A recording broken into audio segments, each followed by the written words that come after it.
Hey YouTube, well, I've wanted to do a video of my record collection for quite a while, so I figured what better time to do it than a random Wednesday afternoon. So, as you can see behind me, this is my record collection. I've got a fairly wide variety of stuff. I'm going to do this video in different parts, and we're going to start with these records down here in the bottom left corner, which is all of my Kiss records. Kiss is by far the artist that I have the most of, because I like collecting their records. So part one of this video will be about all of my Kiss records, and for all the records that I have, I'll try to give some sort of a little backstory, especially if it's an interesting one. So here we go with the Kiss records. Okay, so I think I've got like 23 Kiss records, and I'll show you the ones with cool inserts, and I hope that I get everything in the frame here. So we'll start with the first one, Kiss's debut. This one does have Kissin' Time on it, so it's not an original. But this I got as a Christmas gift from my grandparents. It was at a local record store, and I had told them about it because it was the first one I'd ever seen, and I really wanted it. And I called the record store to reserve it, and they said it was gone. So, on Christmas morning, when I opened this, I was very surprised, and it turned out that they were the ones who had gone and bought it, so I thought that was pretty cool. So it's not in the greatest shape, but for what it is, it plays good. It's a decent copy. Then we have Hotter Than Hell. This is the Kiss record that I've seen the most of, no matter where I go. This is probably the nicest copy I've seen, even though it's got a couple little tears in here. I always liked the back cover on this. I don't really think there's anything too special about this record other than it's a great Kiss record. There's nothing really special to see about it, I don't think. I think I got that summer of 2013 at a record store in Barrington. This record here was probably a mistake buying, Dressed to Kill. I bought it because it has the embossed kisses around the side, but the vinyl itself is in pretty terrible shape, hence the $5 price tag. Some of these Kiss records, including this one, came from half-price books. That's really where my record collection got started.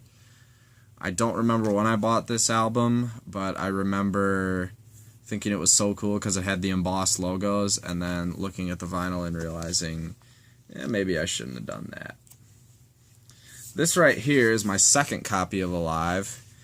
I bought this around Christmas time, 2013, I think, and I mean, it's pretty darn pristine. It has the inside cover's really clean, and I think it has the original sleeves. It came with the booklet. Nice Kiss picture book there. I always thought that was cool. And, yeah, I got this just to, the first copy of Alive that I got really didn't play that well anyway. So, and this was just in such better condition, so I got this one. Plays awesome. Both this one and my copy of Alive 2 played excellently.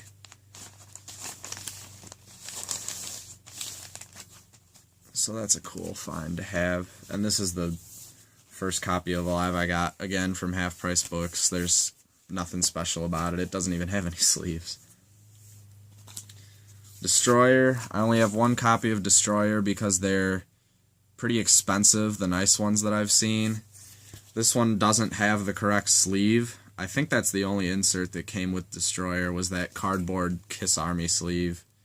But, there's really nothing special about this. It plays alright. I don't listen to it very much. Destroyer isn't really my favorite Kiss album. Here we have Rock and Roll Over. This is along with one of my Dynasty copies, which I'll get to in a minute. This is my most recent Kiss purchase.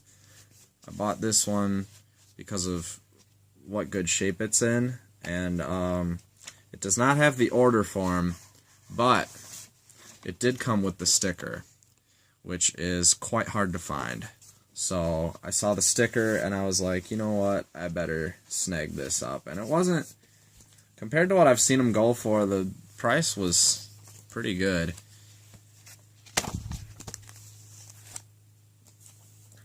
This is my first copy of Rock and Roll Over. Again, not that special. It does come with the correct sleeve, but it's all torn up. It plays okay, I guess. This was, along with that first copy of Alive, and ironically enough, Music from the Elder, this was the first... I got this the first time I really went record shopping in, like, summer of 2013. And here we have Love Gun. This is the nicer of my two copies. I've been searching really hard for a copy of Love Gun with like the gun insert and stuff, but I've just never happened upon one. The only time I see them is on eBay. I guess the local record store, one of them in town, had a copy with the gun, and they said it sold within a day. So it plays well. It plays really nicely, actually, but it just doesn't come with the inserts.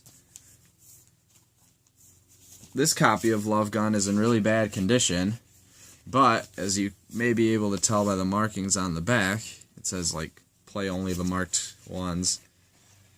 And this label right here, I hope you can see that. This was a radio promo copy. I found it in the local record store I usually go to. If it wasn't for the record, I probably wouldn't have bought it, because it's in pretty terrible shape and it doesn't even include anything close to the right sleeve. It actually has an MCA sleeve. And here we have my baby among the Kiss records, Kiss Alive 2. I bought this from one of my friends who had it, and I thought they had a copy of Kiss Alive, but it turned out it was Alive 2. She brought it to school to show me one time, and I probably tried for about 3 months to get my hands on this album, and it finally happened. It's flawless. It's got the temporary tattoos, the order form, and the Evolution of Kiss booklet, which I love. Get Ace Frehley there. So, and the vinyl and the sleeves are just in pristine condition. I mean, this was owned by her parents back in the 70s, so they obviously knew how to take care of their records. But I went home after I bought this, and I must have played it damn near probably 10 times in a row. I love this album. It's actually one of my favorite Kiss albums. And here we have Double Platinum. This is the second copy of Double Platinum I got. I got this one because it has the Platinum Award. So that was kind of, I mean, Double Platinum wasn't really something I was hunting around for, but it was kind of cool to get that with the insert there. I just happened upon it one day. The cover's in pretty terrible shape, but I don't know, I thought it was worth it for the award. And then here's the first copy of Double Platinum I got from Half Price Books. I think the cover's actually better on this one. Well, maybe not. This one has some fading around the edge. And here we move on to the solo albums. We got Ace Frehley. This is the only solo album I have that is not an original pressing. I don't know when this one was pressed, but it has some sort of wax paper-like sleeve. So I think it's from like the 80s pressings maybe, but easily my favorite solo album of the four. I love this album. I think Ace really put out some of his finest work on that album. Love to get an original. Here we have the Paul Stanley solo album. This is an original. This is my second favorite solo album. I think it's really a pretty close second to Ace's. I think Paul's and Ace's were definitely the dominant ones of the group. This one has the correct sleeve, but does not have any of the other inserts. Here we have Gene's solo album. Again, correct sleeve, but no inserts. This one, I don't really think I've listened to this one the whole way through, but from what I have listened to of it, it's really not all that great. I mean, it's okay, I guess, but there was actually, at another local record store, there was a copy of this album with the poster and the order form, and I called to reserve it about 2 days after they posted that they had it on Facebook, and it was gone already. So I was pretty disappointed in that. And here we have Peter's solo album. I know this looks sealed, but I believe this was resealed at some point, because when I got this, it had the... Well, I'll show you what it had. Peter's included this little insert here talking about who played on what track. So it had that, and it had the correct sleeve, obviously. And it had the poster here. Let's see if you can get all of that. But it did not have the merchandise order form. But I have one right here. So, this one is now complete. I probably paid a little too much for this album because I thought it was sealed. But then when I found out it didn't have the order form, I was kind of discouraged. But I got that second order form from this copy of the Peter Criss solo album. Yes, the cover is in pretty awful shape. I only bought this record because it had 2 order forms in it. It had a nice one, and it had a really crappy one. So the crappy one stayed with this copy, and the nice one went to that other copy. Ironically enough, this copy also has a poster and one of the information sheets. So technically this is a complete copy. It's just in not that good a shape. Now we move on to the Dynasty records. I have 3 copies of Dynasty. Each one of them has a bit of a different story to them. This one right here, I bought at the same time as that copy of Rock and Roll Over with the sticker. It has shrink wrap on it, which I'm not sure if it's original or not.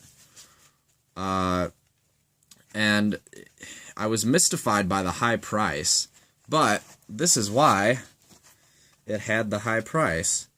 It does not come with any of the original Dynasty inserts, but it came with what I believe to be all of the original inserts that would have been in the originals. The 3-record set that they released in '76 of the first album, Hotter Than Hell and Dressed to Kill. It came with this random record sleeve, and obviously the record itself, which plays decently.